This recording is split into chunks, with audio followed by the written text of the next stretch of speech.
I'll show you that. With regards to the reason issue, the rationality issue, this first area, first of the three areas, reason, problem of evil, and science, which the new atheists all think is on their side, it gives them full justification in standing up against all forms of theism, especially Christian theism. I want to give you an axiom. It's just a truism that's based on my observation that has been tremendously helpful for me when I go up against people that are much smarter than I am and much more educated and much more lettered and more famous and all of that stuff. And here's the truism. Very intelligent people, brilliant people, educated people, doctors, lawyers, philosophers, PhDs, academics of all types, make very foundational, fundamental mistakes in thinking when it comes to spiritual things.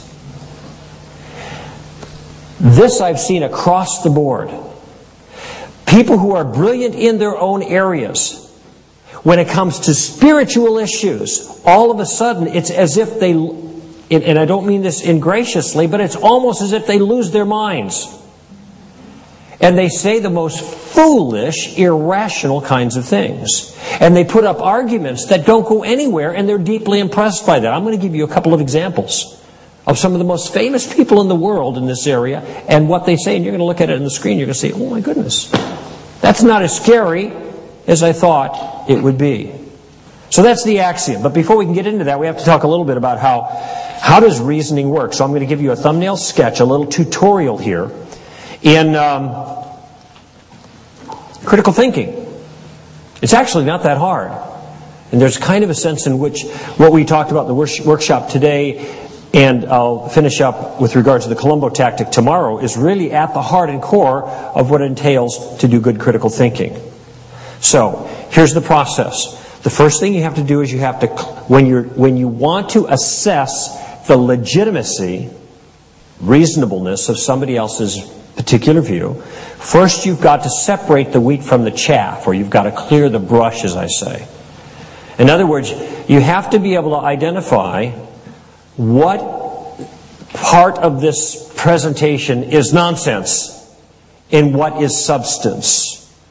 Now, it turns out that in many arguments or discussions, a lot of it's just nonsense. And what I mean by nonsense is they are statements or issues or attitude that's brought up that really has nothing to do with the point. If the point is that God doesn't exist, for the atheists, then making fun of Christians, ridiculing them, making jokes, calling them names, saying that they're stupid, backwoods, whatever.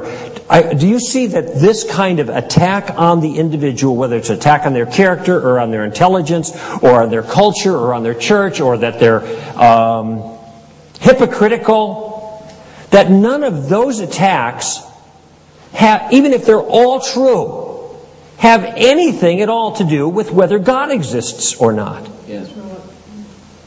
This is just distraction. It's irrelevant to the broader question.